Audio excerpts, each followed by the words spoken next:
استووا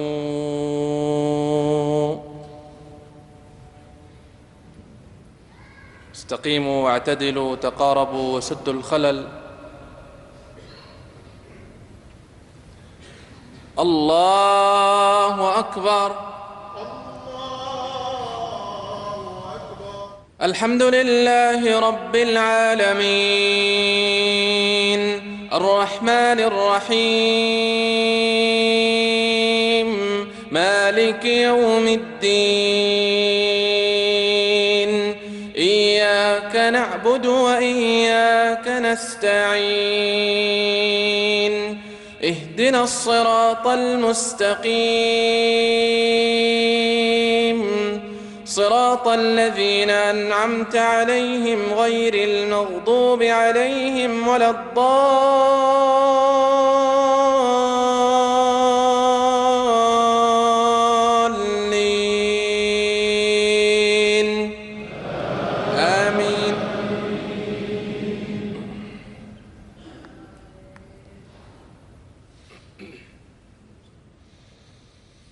والفجر وليال عشر والشفع والوتر والليل إذا يسر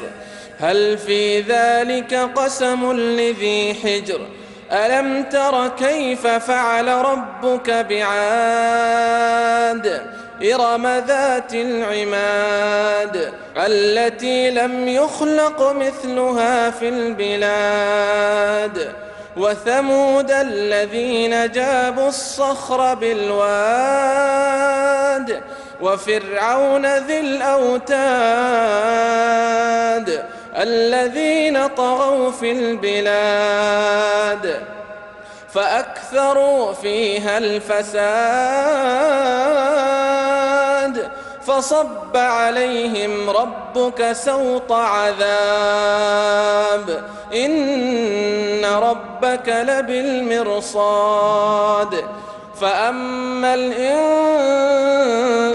إذا ما ابتلاه ربه فأكرمه ونعمه فيقول ربي أكرمن وأما إذا ما ابتلاه فقدر عليه رزقه فيقول ربي أهانن كلا بل لا تكرمون اليتيم ولا تحاضون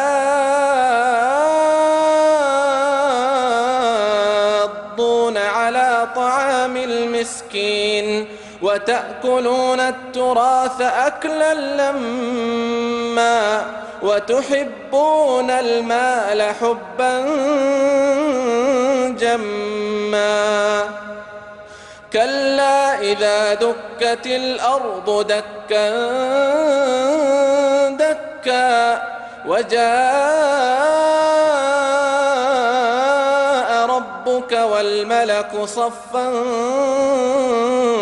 صفا وجيء يومئذ بجهنم يومئذ يتذكر الإنسان وأنى له الذكرى يقول يا ليتني قدمت لحياتي فيومئذ لا يعذب عذابه أحد ولا يوثق وثاقه أحد يا أيتها النفس المطمئنة ارجعي إلى ربك راضية مرضية فادخلي في عبادي وادخلي جنتي.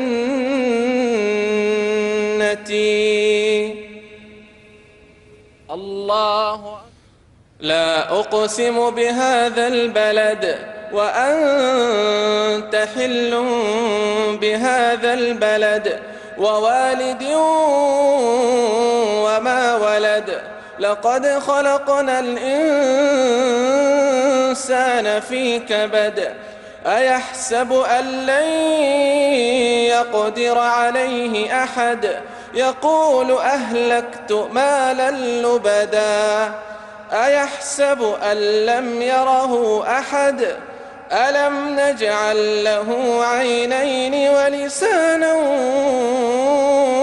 وشفتين وهديناه النجدين